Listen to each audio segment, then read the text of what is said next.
My dear friends, once again welcome to my YouTube channel. So my dear friends, আজি আমি আলোচনা কৰি most important Assam history questions.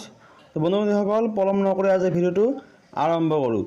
তো প্ৰথম প্ৰশ্ন দিয়া আছে which person is known as Kumar ৰজা of Assam? অসমৰ কুমাৰ ৰজা বুলি পৰিচিত ব্যক্তিগৰাকী কোন?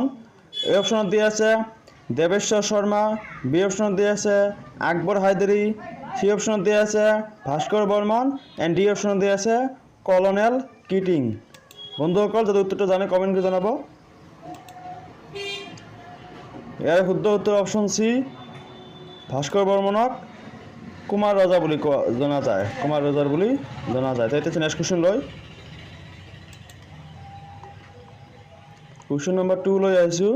দিয়া আছে who was the first British chief commission of Assam? অসমৰ প্ৰথম ব্ৰিটিছ চিফ কমিশ্যনাৰ কোন আছিল? অপশ্যন এ দিয়া আছে Deveshwar Sharma, option B Akbar Hydari, option C Bhaskar Barman and option D দিয়া আছে কলনেল কিটিং। তো ইয়াৰ শুদ্ধ উত্তৰ হ'ব অপশ্যন ডি, কলনেল কিটিং হৈছে আমাৰ অসমৰ প্ৰথমজন ব্ৰিটিছ চিফ কমিশ্যনাৰ। তো এতিয়া নেক্সট কুৱেশ্যন লৈ স্ক্ৰিপ্ট নকৰি গোটেইখিনি চাই থাকিব, মষ্ট ইম্পৰ্টেণ্ট হয়। বহুতো কম্পিটিটিভ এক্সামত এইবিলাক আহিছে, তাৰ পৰা বাছি লোৱা হৈছে। কুৱেশ্যন নম্বৰ 3 দি আছে when is the Internal Limits Act implemented? অভ্যন্তৰীণ সীমা আইন কেতিয়া কাৰ্যকৰী হয়? অপশ্যন এ দি আছে 1901, বি দি আছে 1866, সি দি আছে 1873 এণ্ড ডি দি আছে 1886। ইয়াৰ শুদ্ধ উত্তৰ কোনটো হ'ব জানিলে কমেণ্ট কৰি জনাব। মষ্ট ইম্পৰ্টেণ্ট হয়, এইখিনি জানিবই লাগিব পৰীক্ষাৰ কাৰণে। অপশ্যন চি হৈছে ইয়াৰ শুদ্ধ উত্তৰ 1873। এতিয়া নেক্সট কুৱেশ্যন লৈ কুৱেশ্যন নম্বৰ 4 লৈ আহিছোঁ। 4ত দি আছে when and how was the first general meeting of the Congress held in Assam? অসমৰ প্ৰথম সাধাৰণ সভা অসমৰ ক'ত আৰু কেতিয়া অনুষ্ঠিত হৈছিল?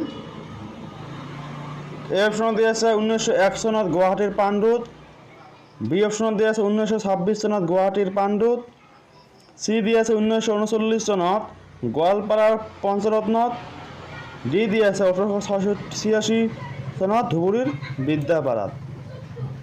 তো ইয়াৰ শুদ্ধ উত্তৰ হ'ব অপশ্যন বি, 1926 চনত গুৱাহাটীৰ পাণ্ডুত এইখন সভা অনুষ্ঠিত হৈছিল। Option B is the correct answer. এতিয়া নেক্সট কুৱেশ্যন লৈ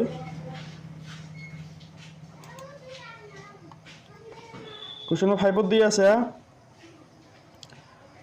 what is the fluence of Brahmaputra river? Brahmaputra নদীক 3টা নদীৰ সংগমস্থলী বুলি কোৱা হয়। অপশ্যন এ দি আছে Dihing, option B Dibang, option C বুলি কোৱা হয় red river and option D দি আছে অল অফ দ্য এবভ।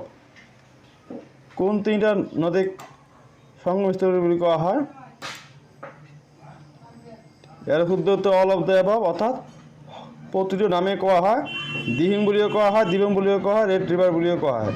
গতিকে ইয়াৰ শুদ্ধ উত্তৰ হ'ব অল অফ দ্য এবভ। তো এতিয়া আছে নেক্সট কুৱেশ্যন লৈ কুৱেশ্যন নম্বৰ 6 লৈ আহিছোঁ। কুৱেশ্যন নম্বৰ 6ত দি আছে in which year and where was the last battle between the Ahom and Mughals fought? Ahom আৰু মোগলৰ মাজৰ শেষ যুদ্ধখন কোন চনত আৰু ক'ত অনুষ্ঠিত হৈছিল? অপশ্যন এ দি আছে 1681 চনৰ পঞ্চৰত্ন নামৰ ঠাইত, বি দি আছে 1681 চনৰ পাণ্ডু নামৰ ঠাইত, চি দি আছে 1681 চনৰ ইটাখুলি নামৰ ঠাইত, ডি দি আছে ওপৰৰ এটাও নহয়। আমি জানো ইয়াৰ শুদ্ধ উত্তৰ হ'ব আটাইতকৈ একেবাৰে শেষৰ যুদ্ধ আছিলে ইটাখুলিৰ ৰণ আছিল। তো ইয়াৰ শুদ্ধ উত্তৰ অপশ্যন চি, ইটাখুলি নামৰ ঠাইত অনুষ্ঠিত হৈছিল। তো এতিয়া নেক্সট কুৱেশ্যন লৈ একেবাৰে শেষৰ যুদ্ধ নেক্সট কুৱেশ্যন লৈ আহিছোঁ। কুৱেশ্যন নম্বৰ 7ত দি আছে when was the University of Guwahati established? Guwahati বিশ্ববিদ্যালয়খন কেতিয়া স্থাপিত হৈছিল? অপশ্যন এ দি আছে 1901, অপশ্যন বি দি আছে 1947, অপশন সি দিয়ে আছে 1948 এন্ড অপশন ডি দিয়ে আছে 1951 চন। তো ইয়াৰ শুদ্ধ উত্তৰ হ'ব গুৱাহাটী ইউনিভাৰ্চিটি স্থাপিত হৈছিল 1948 চনত, অৰ্থাৎ স্বাধীনতাৰ এক বছৰ পিছতে গুৱাহাটী বিশ্ববিদ্যালয়খন স্থাপিত হৈছিল। তো এতিয়া আছে নেক্সট কুৱেশ্যন লৈ কুৱেশ্যন নম্বৰ 8 লৈ আহিছোঁ। দিয়া আছে which was the first tea industry established by the British in India. ইংৰাজে ভাৰতত প্ৰতিষ্ঠা কৰা প্ৰথম চাহ উদ্যোগ কোনটো আছিল?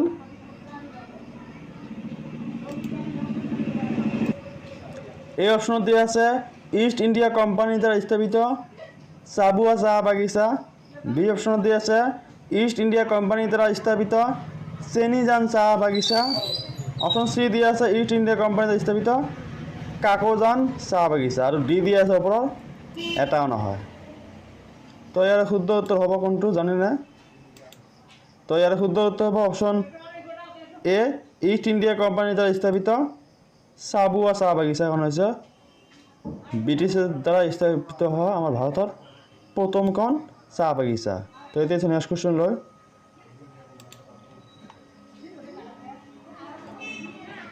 নাইনত দি আছে who was the first Mughal invader to invade Assam.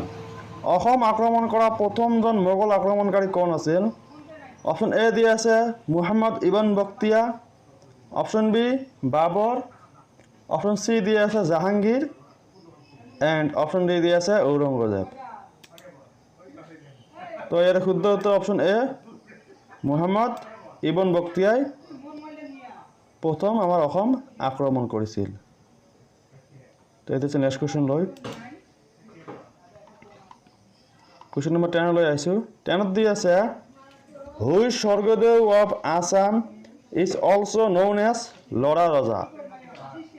অসমৰ কোনজন স্বৰ্গদেউ লৰা ৰজা বুলিও জনা যায়? অপশ্যন এ দি আছে স্বৰ্গদেউ ৰুদ্ৰসিংহ, অপশ্যন বি ৰত্নধৰ সিংহ অৰ চুলিখোপা বুলিও জনা যায় ৰতন সিংহক, সি দি আছে গৌৰী শংকৰ ভট্টাচাৰ্য এণ্ড ডি দি আছে মিষ্টাৰ পদ্মকুমাৰী গোহাঁই। তো ইয়াৰ শুদ্ধ উত্তৰ অপশ্যন বি ৰত্নধৰ সিংহ বা চুলিখোপা বুলি জনা যায়। ৰত্নধৰ সিংহক লৰা ৰজা বুলি জনা যায় অসমৰ। তো এতিয়া তো বন্ধু বান্ধৱীসকল এইখিনি আছিল আজি ভিডিঅ'টো।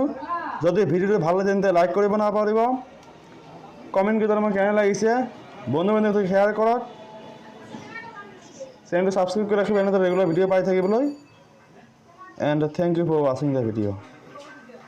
যিখিনি আলোচনা কৰিলোঁ ইয়াৰে চবখিনি ইম্পৰ্টেণ্ট হয়, আপোনালোকে মিছ নকৰিব, গোটেইখিনি চাব। প্ৰতিটো বহুতো কম্পিটিটিভ এক্সামত আহিছে আমাৰ অসমৰ, তো সেইকাৰণে মষ্ট ইম্পৰ্টেণ্ট হয়। কোনটো পৰীক্ষাত কেতিয়া কোনটো আহে কোনো ঠিক নাই। তো এইখিনি আছিল। থেংক ইউ ফৰ ৱাচিং দ্য ভিডিঅ'।